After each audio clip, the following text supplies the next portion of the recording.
Se você não tem uma resiliência forte, uma crença forte que aquela é a sua missão de vida, você desiste. Let's go! Pessoal, hoje a gente vai ter a honra de ter a participação aqui do Samir Yazbek. O Samir é fundador da Crânio, falei certo? Certíssimo. Então pronto, que bom. A gente tava antes aqui conversando com ele e pronunciando para não errar o sobrenome dele. Samir, obrigada. Tô super feliz de você estar aqui. A gente tava tentando marcar, acho que assim, a quarta tentativa, né? Já tem muito tempo.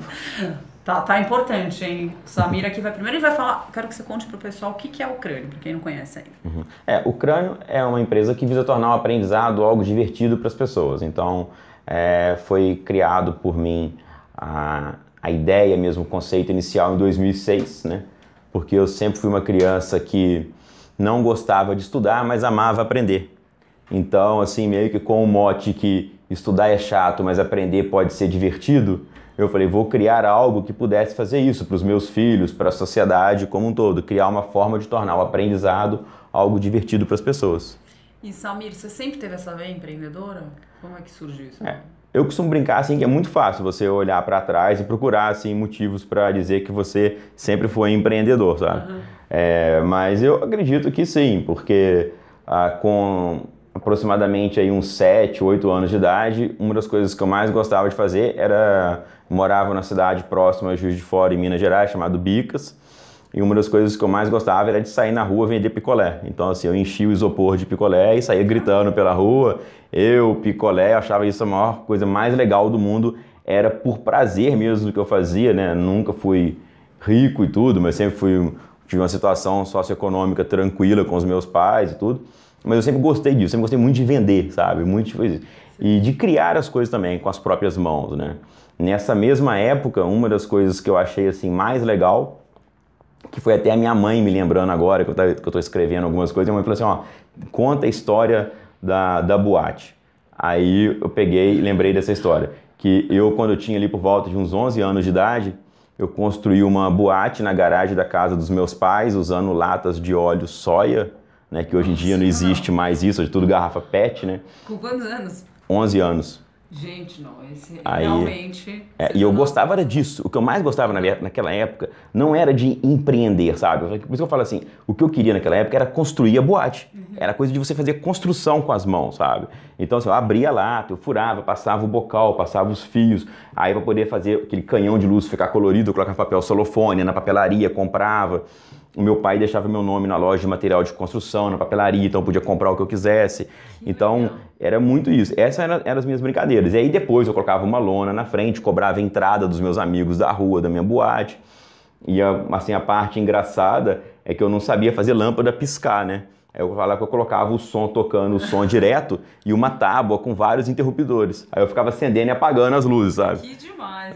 Era essa brincadeira, mas eu acho que o empreendedorismo está muito ligado também com a criatividade, a você inventar as coisas, e eu tô mais para esse lado, eu acho, sabe? E muito com a parte de vendas, então eu acho que é muito por aí. E Samir, você é uma das pessoas mais apaixonadas que eu conheço com a marca, assim, eu acho demais, assim, tudo que você coloca tá linkado, então a gente vê que você tem paixão pelo que você faz, né? Eu acho que esse é um dos grandes segredos, assim, de todo mundo que eu entrevisto tem sucesso, ter essa paixão, ser autêntico. Eu falo muito de autenticidade, porque eu acho que também é uma coisa que... Muito importante. Né, muito importante, até quando você vai buscar investimento, quando você vai... Isso eu acho que as pessoas percebem, né? A gente acha que é uma coisa sutil, mas faz muita diferença.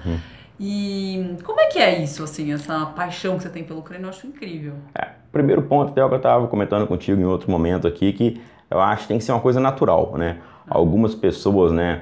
O próprio Gustavo Caetano fala assim, conversa com o Samir que ele vai te ajudar a você criar uma marca, criar o seu branding ali, tudo. Samir, nesse negócio de startup, com branding, ele é legal, tudo. Então depois da entrevista eu vou fazer uma mini consultoria com você. Tá. É um prazer. Já vou pedir umas dicas aqui. Que a gente não mas assim, fala assim, poxa, que o Samir foi lá e conquistou isso, né? Já tive até alguns reconhecimentos de mídia especializada sobre branding e tudo, mas é muito natural. E uma das coisas que eu falo com as pessoas é que assim, você tem que descobrir essa naturalidade em você. Então, não é que você tem que fazer igual o Samir faz. Se você fizer igual, provavelmente não vai dar certo. Né? Então, o Samir tem a touquinha do Crânio que ele coloca, o Samir tá sempre com a camiseta rosa dele, tudo. Mas isso foi quando todas essas coisas foram naturais. Cada coisa que eu faço tem uma história. Não foi assim, eu fiz um planejamento, eu tenho aqui uma planilha Excel, a partir do dia tal eu vou passar a escrever tudo com a letra Q. Agora eu vou usar a camisa rosa, agora eu vou fazer a touquinha do crânio. Não existe isso. As coisas foram acontecendo. Por exemplo, de eu escrever tudo com a letra Q, foi um dos nossos investidores, que é o Daniel Cardoso, né, que na época trabalhava numa empresa de telefonia muito grande, era um VP na empresa de telefonia, tudo. E ele falou assim, Samir, às vezes eu abro o meu Facebook, eu já me pego sem saber se crânio escreve com Q ou com C. Mas naquela época era só por conta das coisas da palavra crânio mesmo. Aí eu falei, caramba, você me deu uma ideia, eu vou passar a escrever tudo com Q, só para complicar a cabeça das pessoas, sabe, assim, de brincadeira. E aí foi pegando. O meu iPhone, se você pegar e escrever qualquer coisa com a letra Q, todas as sugestões dele é com Q, então não usa-se mais, assim. Então, aí foi ficando natural, sabe. E eu acho que é isso. Então, essa parte de você criar a marca, criar um branding para o seu negócio, tem que procurar em você o que é natural seu. Entendeu? Então, o meu sempre teve uma veia cômica, uma veia empreendedora, então tem que ser isso. Acho. Porque aí conecta, né, com as pessoas sentem que é aquilo que é de verdade, né? Mas você captou vários investimentos, você tem hoje muita gente no negócio, como é que é essa experiência? Assim, você dá uma dica para quem tá... Eu acho que tem alguns pontos muito interessantes, assim, como dica, uma das coisas que eu sempre falava, assim, falo nos últimos, 3 anos, assim, quando me chamam para falar sobre investimento, é que você poder procurar um pouco fora do perímetro. Por quê? Nós conseguimos aí, até onde eu sei, o maior ticket de investidor anjo, né? Então, uma única pessoa física investiu no crânio 2,7 milhões de reais. Então, assim, eu não sei um outro investidor anjo que tenha colocado mais, ainda mais numa fase como era o crânio na época, né? O aplicativo do crânio era a primeira versão, era horrível o aplicativo e tudo.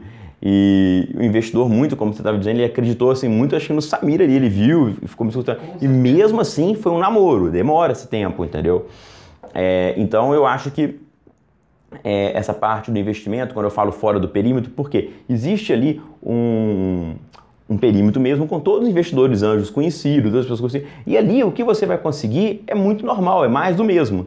Então se você quer uma coisa inédita, assim, talvez como a que eu consegui, porque eu procurei uma pessoa que não estava naquele mundo ali, entendeu? Então esse mundo, essa dica, porque às vezes você vai montar uma startup, sei lá, de logística, e aí você quer procurar um investidor de startup. Às vezes não, às vezes é melhor você pegar uma pessoa de logística que entende tudo também, um cara que tenha condições, ele vai, além de colocar o dinheiro, ainda vai colocar o que a gente chama realmente de smart money, que vai aportar conhecimento.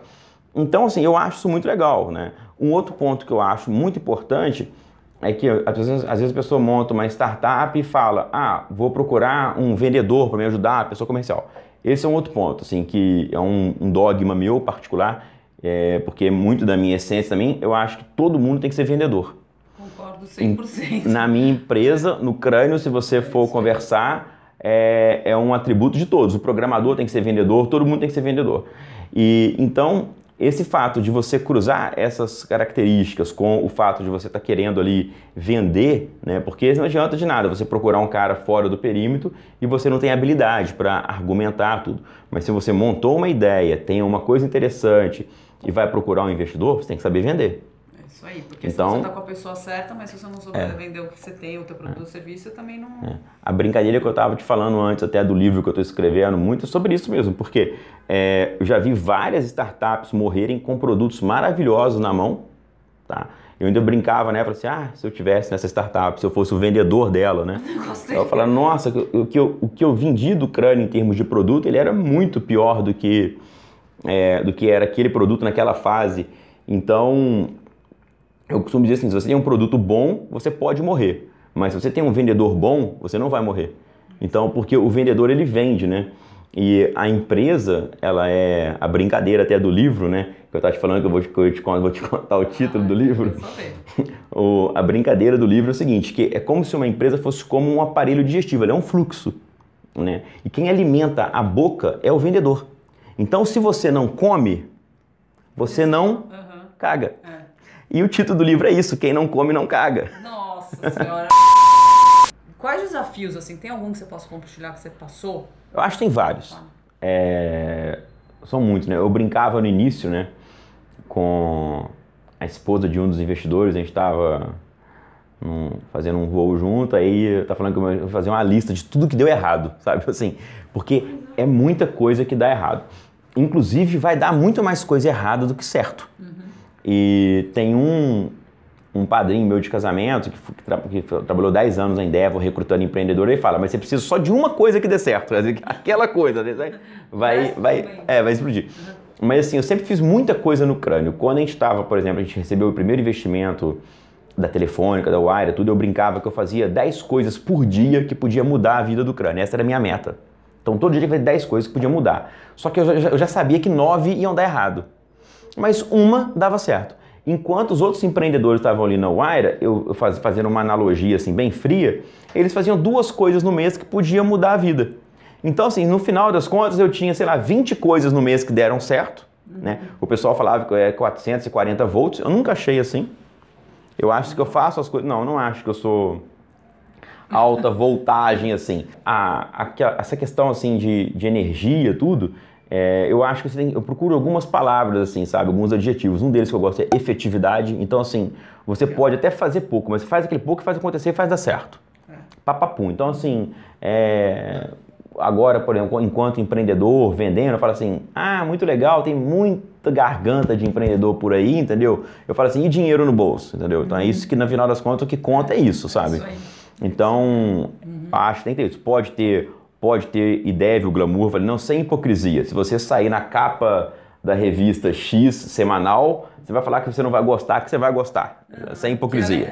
É legal. Sem hipocrisia. Mas que você saia lá com lastro. Exatamente. Essa que é a busca do Crânio como um todo. Então, assim, eu acho que esse pra mim foi um dos maiores momentos assim, de frustração por esse lado de empreendedorismo, porque esse é meu maior objetivo de vida, é criar o meu filho da melhor forma possível, tendo plena consciência que grande parte é dele também, né?